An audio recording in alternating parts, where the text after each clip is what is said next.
Hi, my name's Phil. I like talking about politics, and in this video I'd like to discuss Rishi Sunak's U-turn on Labour and the Lib Dems' general plan for a windfall tax to help people with the cost of living crisis after Tory MPs voted against it multiple times in Parliament in recent months, as recently as last week. But first, if you'd like to be notified of daily news and politics, please subscribe to the channel and click the bell notification icon. So although I call it a cost of living crisis, really it's a cost of Tory crisis, isn't it? The government tried to say that it's all down to global factors. Other countries are experiencing the same problems. It's like, no, they're not. You know, unless you try and point at a small country that's caught up in regional political instability, when you compare it to equivalent economies, you know, economies in the G7 or, again, equivalent economies in terms of size, our inflation is significantly higher and growth is much lower. And throughout the realities of our cost of Tory crisis, the government have done very little to help. I broke down their supposedly £22 billion support package yesterday and pointed out that quite a lot of it didn't actually exist as support at all. It wasn't real money. And most of it wouldn't help those most in need. But this time, the announcement from the government sounds like it's actually useful.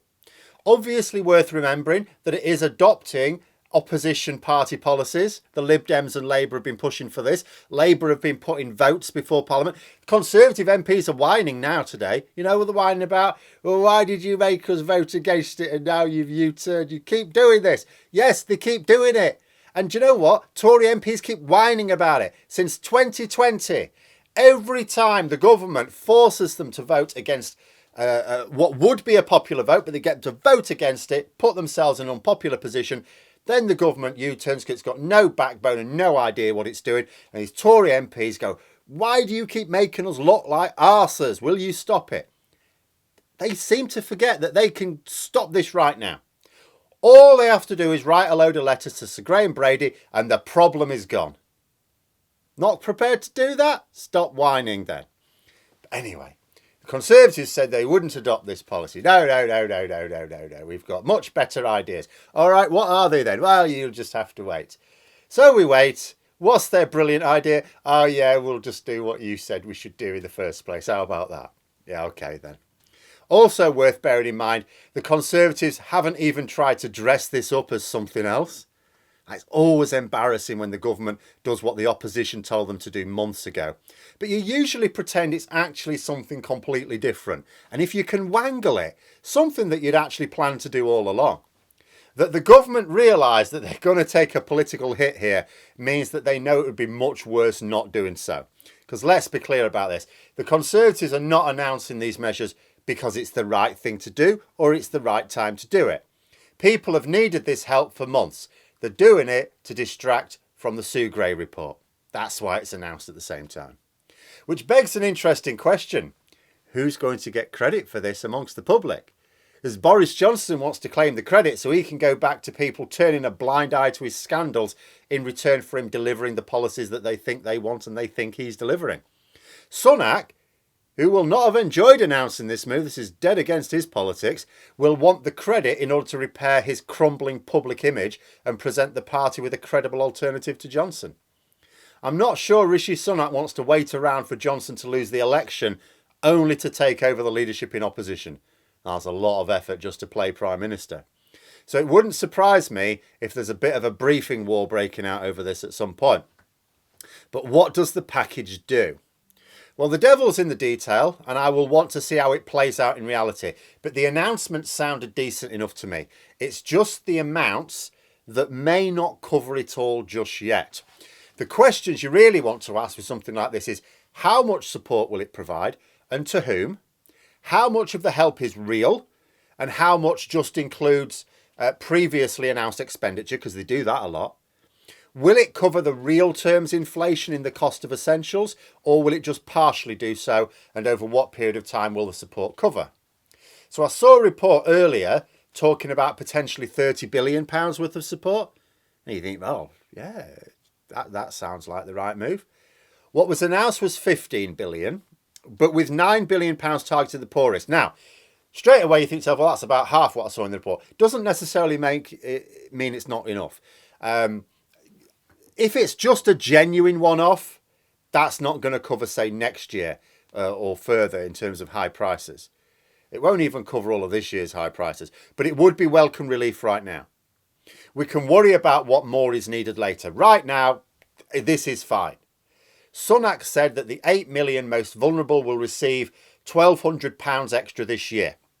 He also said that the £200 loan, which the cheeky beggars tried to include as part of their previous package of support, would not only be doubled, but would be a grant. It means you don't pay it back.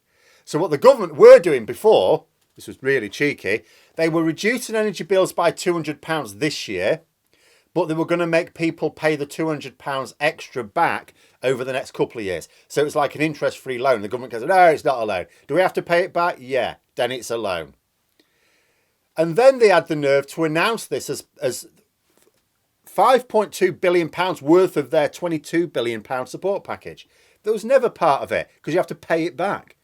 And there were a number of problems with this. First, you were reducing people's bills a little this year, only to whack them up the next couple of years, where the higher energy cap would have made it even more unaffordable.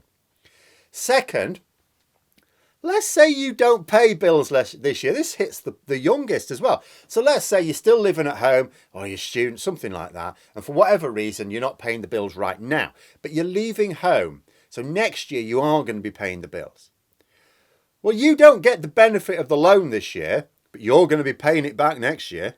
Absolutely bonkers. So this is the right move. Politically, it's disappointing to me that people may see the government doing the right thing and give them all the credit. You know, it only came as a result of political pressure against their own instincts from Labour and the Lib Dems.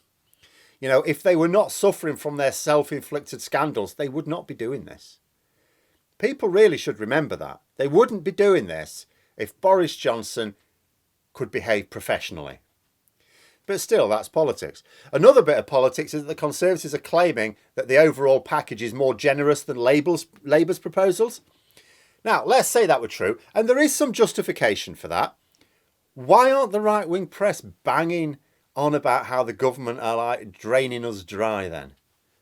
Like some sections of the press, they attack Labour as tax and spend, tax and spend.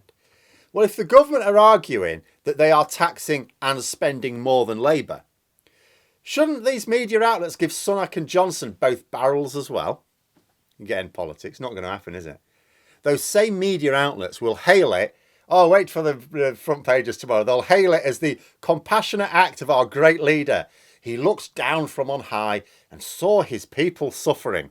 A single tear was shed from his right eye, and he declared, let them have a support package on the day people want to ask me questions about my hedonistic piss-ups.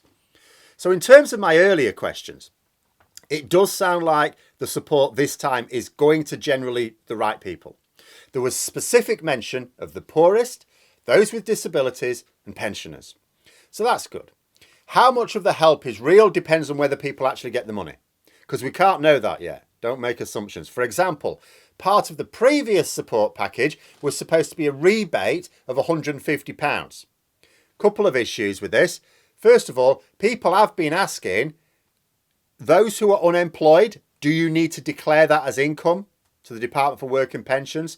Because if you don't declare it and it turns out you should have done, you can get sanctioned. So I'm not sure there's an answer to that one. Sorry, people keep asking me. I don't know the answer to it. The second is that, again, affecting the poorest, if you don't pay council tax with direct debit, you're struggling to access the rebate at all. So often the financial affairs of the poorest don't lend itself to be able to access government grants and rebates. So to know if this money is real, we need to see it in action. So are we going to hear stories of people, especially the most vulnerable, struggling to access the funding? It's a cynical trick sometimes for a government to announce a fund for something. Oh, you're terribly generous, we're going to have this fund for this thing here. But then the fund never gets spent because they make it really difficult to access, either by not telling the people who need it that it even exists, or by making the process for accessing it incredibly complicated, you know, like helping Ukrainian refugees. Will it cover the real term inflation of essentials? No, in reality, no. Put yourself into this coming autumn. So the energy cap goes up again. In the space of a year, if the energy cap goes up as high as Ofgem say it is going to, and they're the ones who decide, energy in the space of a year and a day will have risen from £1,277 a year to £2,800 a year, as an increase of just over £1,500 for energy alone. The most vulnerable are expected to receive about £1,200 from this package. Be extremely welcome, and I don't want to downplay it, but it will not quite reach the extra cost of energy. Then we must remember that the cost of food keeps increasing as well. And that is assuming we're talking about people who don't suffer from the massively increasing cost of fuel. Although everyone does eventually, because of course, who brings you your food? It's in lorries, lorries use fuel. So even the most vulnerable households who receive the most money from this package of support, and it is good that it is the most vulnerable that will receive the most, will still be experiencing real terms inflation. And when millions in this country were already in poverty before this latest cost of living crisis, it still means a great deal of difficulty for citizens living in one of the richest countries in the world. So a bit of a mixed bag. You know, I said yesterday how I couldn't see people managing without this move. You don't like to think of riots, but you also can't see how civil disobedience would be avoided when you made living literally impossible for millions. You know, this will take a big part of the sting out of our inflationary problems, in the short term at least, if people actually get the money. What it won't do is deal with the root cause of the problems or stop the same issues biting hard again next year. But those are my thoughts. Let me know yours in the comments below. I hope you found the video interesting. If you did, please click the like button. Maybe even click on the join button if you'd be interested in memberships. And until next time, I'll see you later.